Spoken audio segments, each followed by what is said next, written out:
overconsumption, greed, all of that is producing an unstable state, and nature will rebel and take us down, right?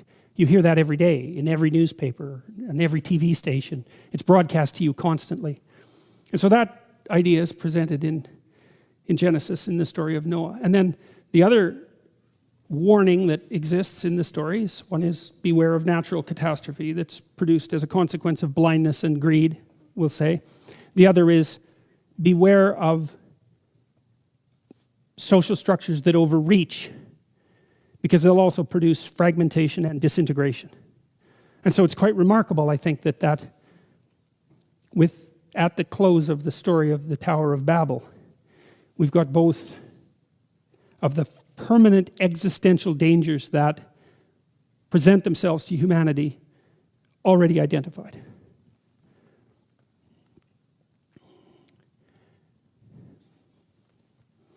At the end of the story of Adam and Eve, there's like a fall into history, right? So in one way, history begins with the fall. But there's like a second fall, I think, with the flood in the Tower of Babel. And history, in an even more real sense, begins now. It begins with the story of Abraham. And we're no longer precisely in the realm of the purely mythical. That would be another way of thinking about it. We have an identifiable person who's part of an identifiable tribe, who's doing identifiable things. We're in the realm of history. And so history begins twice in the Old Testament.